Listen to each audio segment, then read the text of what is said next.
we have identified some very, very interesting anomalous type of aircraft.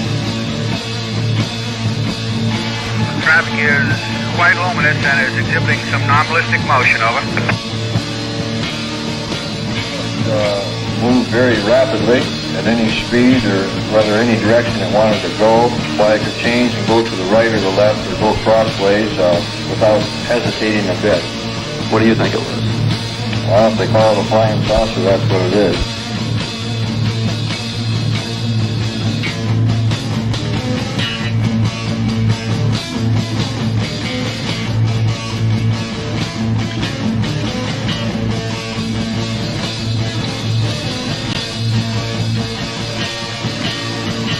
EWA 517, do you want to report a UFO? Over. Negative. We don't want to report.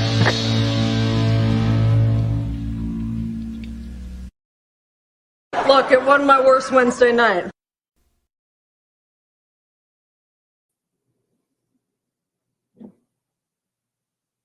Hello and good evening, everybody. This is Miles Lewis, and you are tuned into another live edition of Anomaly Now, coming to you from Austin, Texas, deep in the heart of the planet Earth. Below your feet, do you feel the rumble? This is the weekly live news roundup show for the 501c3 nonprofit Anomaly Archives, aka Scientific Anomaly Institute. Thank you for joining us. If you aren't listening to this live, thank you for finding us. You probably are either watching the recorded archives on our YouTube channel or via the website or all the places we stream to, lots and lots of places. And or if you're listening to the audio, you're probably hearing it from Spotify or Spreaker or one of the many podcasting platform catchers out there. And I hope you'll like and subscribe, hit the smash, ding the bell, all that stuff. It helps, and YouTube will penalize us for not promoting that. But who cares what YouTube does, right? Yeah, a little somber tonight, folks. I've been dealing with a lot of emotion related to grief. Just triggered all the time. But 2 years ago began the long path towards healing over the loss of friends and family. And this late August, all of September really just gets to me. For those who might not remember, you should. There was this wonderful writer, researcher person, Skylaire Alfvegren. I got to meet Skylaire thanks to my good friend Greg Bishop. Back in 2001, we met face-to-face out in La Jolla, California, and was really just amazed and enamored with the fairy-like Alfvegren. Skylaire was a one-of-a-kind, a true anomalous Fortean freak, weirdo in the best sense. And she had founded many enterprises. You can find stuff still online at Skylaire.com, SKYLAIRE.com. You can go to this link over at Anomaly Archives, where I'll be posting more and more links about her. She was born in April 1977, but she passed suddenly in August of, that year is not right. Oh yes, 2021. 2 years ago. From her LinkedIn page, autobiography, she said, among other things, as a successful writer and meticulous researcher, I've labored in print, online, and in television. I possess nearly supernatural interview skills, a massive breadth of knowledge, and the ability to crack wise or not, depending on the temperature of the room. I can flit seamlessly between projects of divergent subjects while conveying my hyper-informed and truly unique voice. At last look, my work had been translated into 23 languages. That doesn't do her justice, but she was hilarious. Got to interview her for PsyOp Radio years ago with Mac White. And in fact, I think that was, anyway, that kicked off a lot of things in 2021, August. Shortly thereafter, my wife's mentor passed suddenly. And then I discovered that my dad was sick and had not been telling me because he knew I was so upset about life and Skylare's passing. He didn't want to burden me with that. And he ended up catching COVID and passing away September 18th. And in fact, we were at my wife's mentor's memorial September 11th, which has always obviously never been a good day of remembrance for me and so many who suffered worse than I. But yeah, leaving the memorial to find out that my dad had been readmitted to the hospital and was not doing well and would die within a week. So yeah, no, I don't dislike September, but I hate it. Anyway, we've hoped to do a special presentation on Skylaire at some point. There never has been a proper memorial for her, and that pains me and many others, but we've all been going through a lot of pain. So eventually it'll happen. I mentioned my dad. You can go to my website, smileslewis.com, and I've got memories posted there of my dad from trying to celebrate his birthday. Yeah, love that guy. I didn't always agree with him. Had very different politics, but we got along and we respected each other and we loved each other, and that's what's most important. He was a pilot, one of many in our family, and I miss him every day. There's also, another memory of him that I did for his birthday. He was volunteer fireman, volunteer emergency services. Of course, he was formerly law enforcement. That got him into all sorts of trouble. Anywho, yes, this is the Anomaly Archives, and you can go to our website, anomalyarchives.org. We, as I said, are a 501c3 nonprofit dedicated to the preservation of anomalous material, whether it be popular literature, research tomes, the actual research materials, or witness testimony of experiencers, witnesses, the experiments of researchers and writers. All kinds of amazing stuff. Over 7,000 books in our collection, and thousands of magazines, and hundreds, if not thousands, of digital materials. You can find there the links to our Flipboard, where we aggregate all of our news material. That is over. That's the wrong link. There we go. Over at flipboard.com.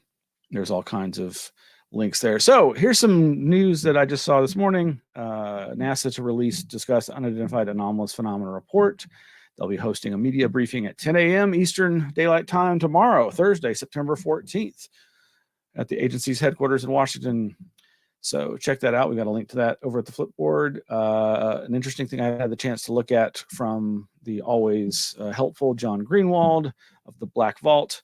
DoD releases contracts with Sancor outlining work for UFO Office Arrow. And this interesting one. Site of moon landing became source of moonquake, scientists find. Interesting. So, of course, the biggest news from the last few days has been these two things. We'll get to one of those in just a second, but of course, Mexican government disclosure of UFOs and UAP and alien bodies? Really? Don't hold your breath. No. As soon as I heard the news that Jaime Maussan was involved, I knew it was going to be a shit show. Sorry, but there was just no chance that it was going to be anything other than a total effing disaster. I thought that I could have sworn I saw something about Chris Mellon and Lou Elizondo being scheduled to appear I do not know if that was a hoax on somebody's part. They did not, as far as I know. I did not waste my time watching this because I knew of Jaime Maussan's being involved or behind it. And I'm not even really, I don't know to what extent this is really a government congressional event other than it being held there. But I believe there were, maybe even the Mexican president spoke. I don't know. But the most important thing, sadly, is the non-human biologicals, allegedly, that were shown, the alien bodies found in Peruvian mines. I think they're Peruvian, right? And it's the same ridiculous-looking mummies from not that long ago. One of many, many mummies that Jaime Maussan has tried to market as aliens. And the most infamous of which, I was glad to participate in the group that took down that BS. The infamous Roswell Slides alien that was basically a mummified Native American child that Jaime Maussan was capitalizing on as a mystery associated with UFOs, aliens, and the Roswell UFO What's It crash. Complete and utter balderdash. More interesting, and I hadn't really given it the time because I just thought, oh, it's Dave Grush. He's just going to be saying, I can't talk about that. I can't talk about that. Maybe if we have a skiff, I can't talk about that. I can't go. I only have to talk in broad overview. But a good friend, Bruce, recommended to me, hey, you really should watch this Jesse Michaels, whatever, UFO whistleblower Dave Grush tells me everything. I was like, who's this Jesse Michaels? Like, and then as I'm watching it, I'm like, oh, I've seen this guy. He's interviewed Jacques Vallée. He's interviewed that physicist, I think, Weinstein, and Hal Puthoff. And like, he's like, when I saw those videos some time back, I was pretty impressed, and I'm pretty impressed with this. UFO whistleblower Dave Grush tells me everything. It's almost 2 hours long. And yeah, so let me see if we can play this, just a couple of clips here. This is where they're talking about something that it's an idea that's been around in various forms, and Vallée has kind of given a new twist on it, I think, that I really grokked after reading his book Trinity. Say what you will about that case, but here is a little snippet from Jesse Michaels' talk with Dave Grush. Where they're able to do this now, but they're actually not that much more advanced than you and I. I always found interesting, sort of the monolith in 2001 Space Odyssey, which is this sort of thing placed on Earth that it inspires tech innovation. It's almost like John Mack would talk about a lot of these alien sightings being slightly more advanced, but barely comprehensible tech for the time, almost inspiring tech innovation. I often think of it as laying breadcrumbs in a direction. Well, the communication could be, you think you're really smart because you blew up a weapon down the road here. Now, look at this. Right. Well, it's just like, we went from, you look at our own human development, we immediately, once we cracked the atom, holy crap, nuclear power, nuclear weapons, So what interests me most here is simply, they attribute this idea to Mac, but many UFO researchers for some time have pointed out that UFO reports always seem to be just on the edge of our capabilities, the behaviors and abilities of the UFOs, the perceived objects or mystery lights, always seem to be a few steps ahead of our technological development. And some have seen in that this idea that it's almost as if this is some kind of a carrot or a mental game of teasing us even towards new technological advancements. Others have interpreted it as that these beings, these intelligences, maybe aren't that advanced and are just a little ahead of us, That's all that they need to deploy, because where we are, they just need to be a little faster and a little more maneuverable to stay out of harm's way from us. Not sure, but it also goes to what Vallée, I think, has suggested most recently, that and it comes up in American Cosmic, but with Diana Pasulka, this idea of the gifting field, where she's taken by I forget if it's Gary Nolan or the other Tyler mystery guy, who we all know who it is. Anyway, but they're taken to this. She's taken to this field where allegedly there's all this UFO debris that's just, you can just go and pick it up and take it away, and this idea that somehow it's almost like manna from heaven. It's like some kind of like arts parts, UFO parts from Art Bell, being thrown by the gods, the alien overlords. And if we can but understand it, we might find some technological leap forward. But this is also kind of developed in Trinity, in Vallée's most recent book, in cooperation or collaboration with Paulo Harris, and regarding a case that many people firmly agree is a hoax. But Vallée's idea in it is that this was almost a response from the phenomena to the Trinity nuclear bomb tests.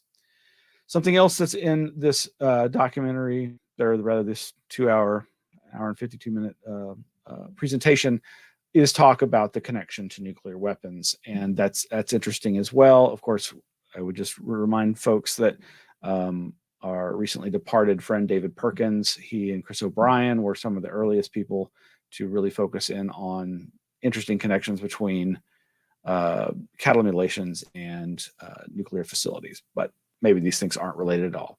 Who knows? Let's see if I can find this other clip here.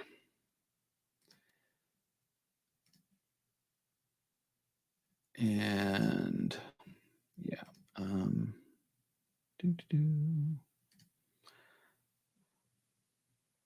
he starts talking about anti-gravity research, and I gotta credit this guy knows his stuff. This Jesse guy really knows his stuff. I'm very impressed. I already knew from those previous interviews.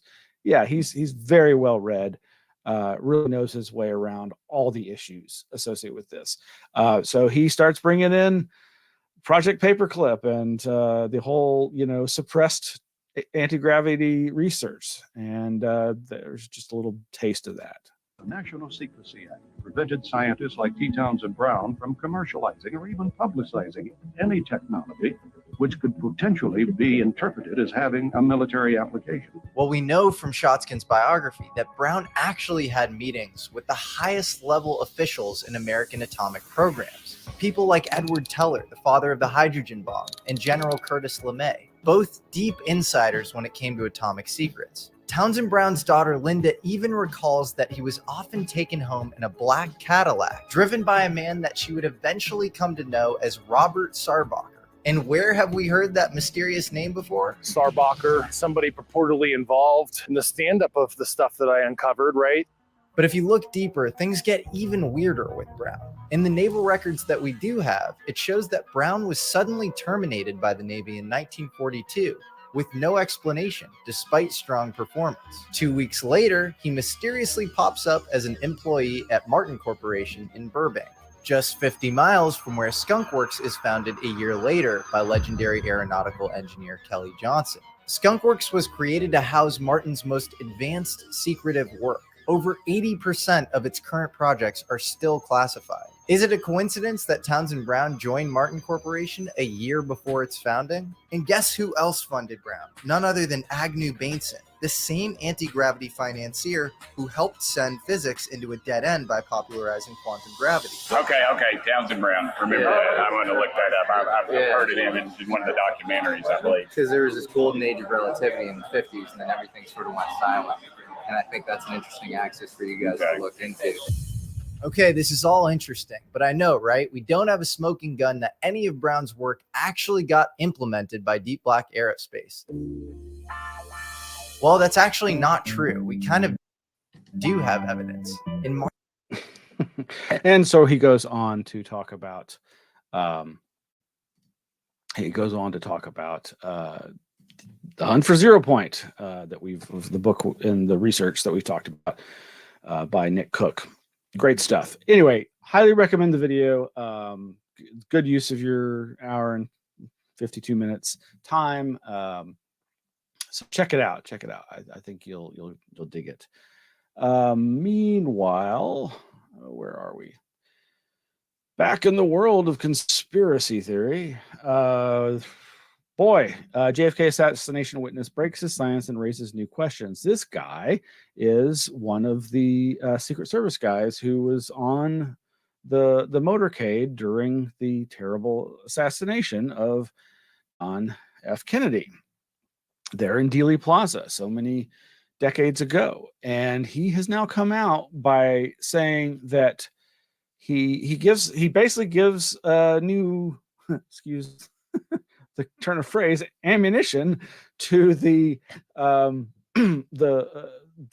regarding the magic bullet theory. This idea that one of Oswald's shots went through Kennedy, flew around aerobatically through the air, went into Connolly and through several parts of him and out of him, and then was recovered unscathed, or looking like it hadn't really been shot very, like there was not much action on the bullet when it was found on a stretcher at the hospital.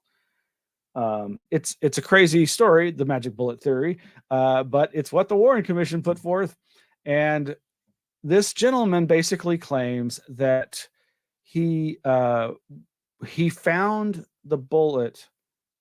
He found a bullet lodged behind the seat, or in the seat behind where Kennedy was in the vehicle, and that he recovered this bullet, pocketed it, and when he was at the hospital, just unconsciously put it on the gurney with the president's body, thinking somehow, in this, at least he says in this article, and in his claims about this, that he somehow thought that might help the doctors with the forensics or something. And then he totally, this haunted him the rest of his life, the assassination, the terrible thing he witnessed. And he really didn't get into conspiracy theory and whatnot. And then years later was given a book about the assassination and read about this magic bullet theory, and suddenly realized, wait a minute, that's not the story of the bullet. And he thinks it's the same bullet. And so he's come forward with his story. He had shared it with many on the record people now over the years. Some of them believe he's telling the truth. Some are like, well, I believe he thinks he's telling the truth, but I don't think that's what happened. It's a very interesting read. I believe it's from the New York Times. You can read it over at DNYUZ, DNYUZ.com. Interesting development. And he doesn't seem to have a political axe to grind or conspiracy theory to support. He's just wanting to, as he's getting towards the end of his life, get this off of his shoulders. And I find that very compelling, but who knows? Meanwhile, more in the realm of JFK and conspiracy theories is this nice documentary, The Suspicious Death of Dorothy Kilgallen.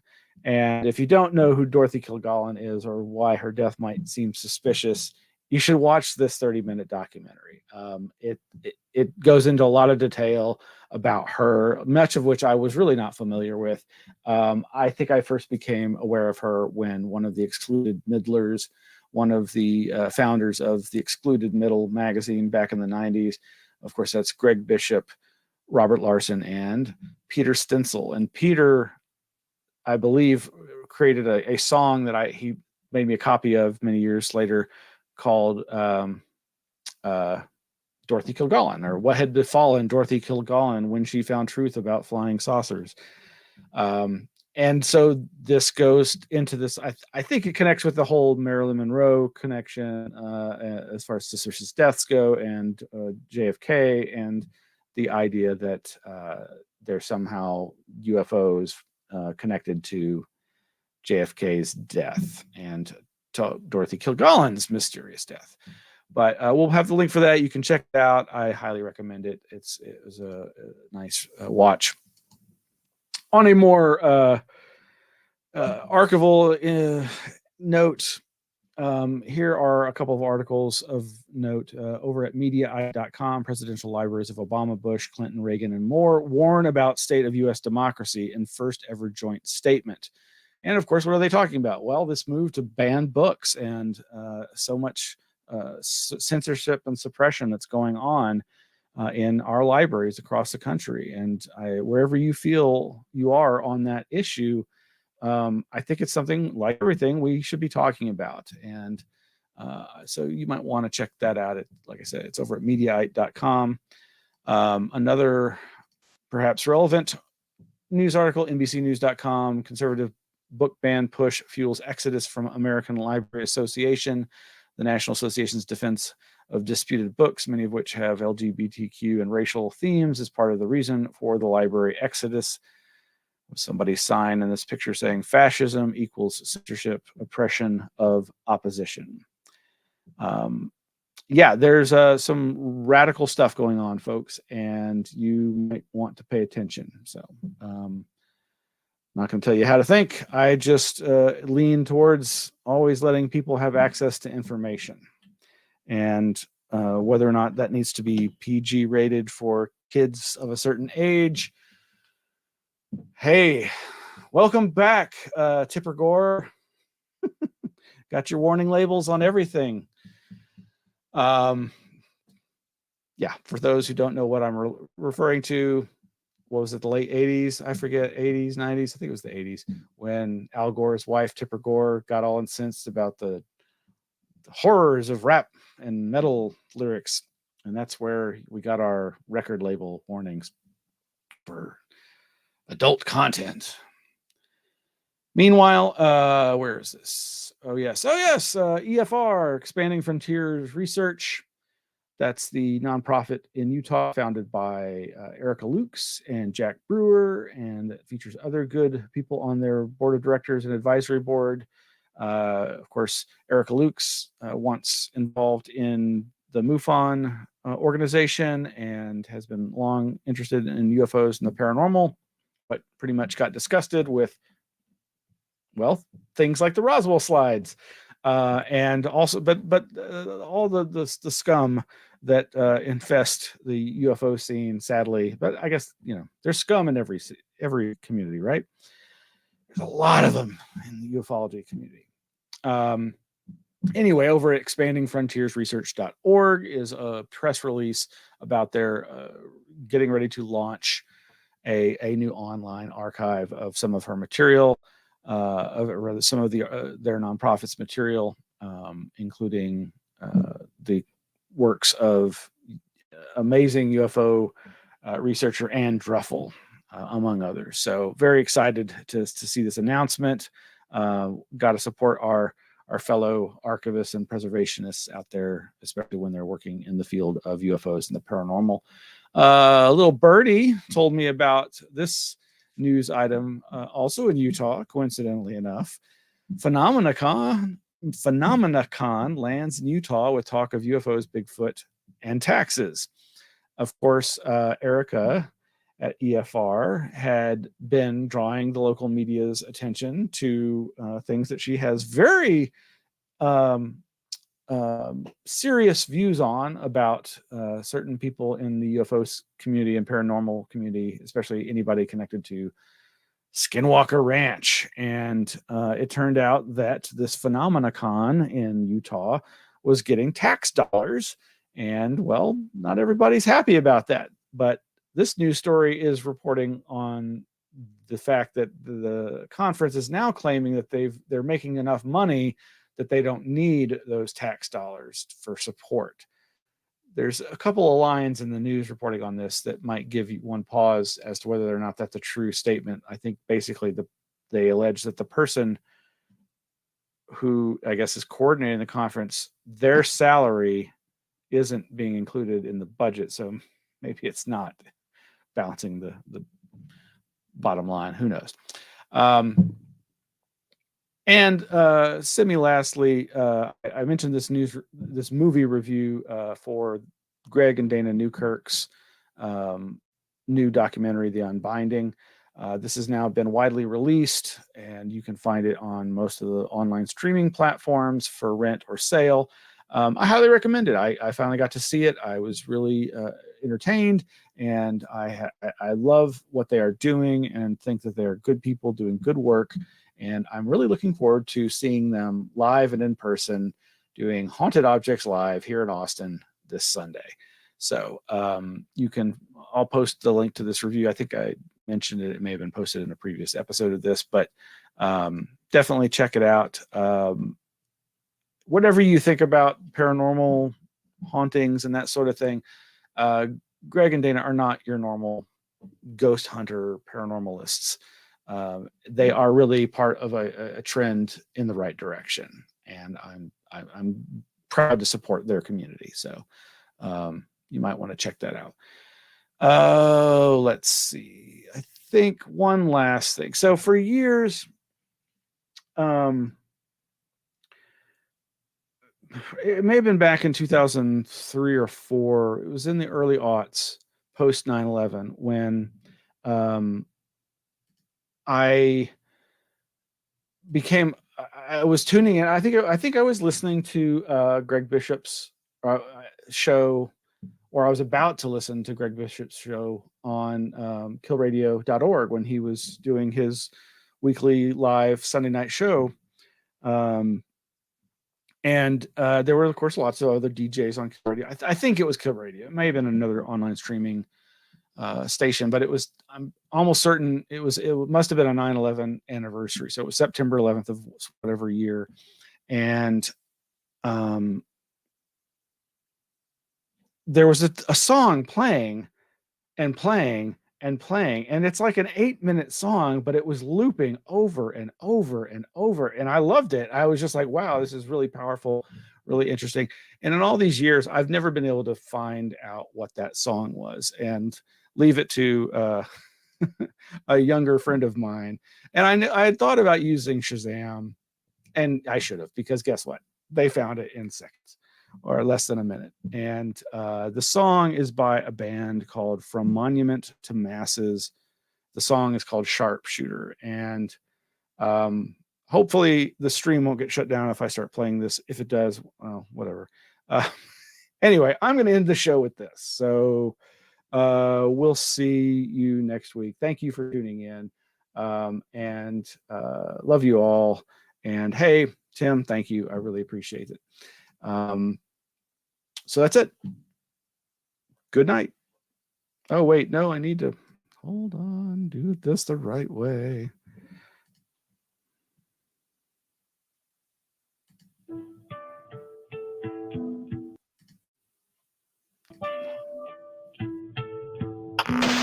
Time now is 7:49. It's time now to find out how the markets are doing. Hey, good morning, America. I'm sure. Well, we've got a pretty quiet morning going on, but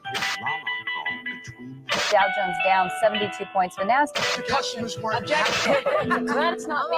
made with the same quality and care. the low 60s. Go out and make it a great day. Let's get an update on your morning commute with financing for a quality use. Surrender yourself to the Lord. airline stocks are actually rallying a bit this morning.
breaking in here. There's a breaking story going on it. But is this New York?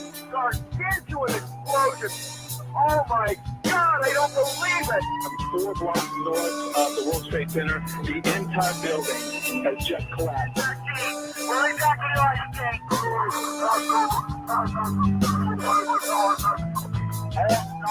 Everybody get away from the tower. You gotta know the tower. It just came down 1013. One reason we weren't ready is that no one believed there was an organization with either the intention or the capability to execute something like that.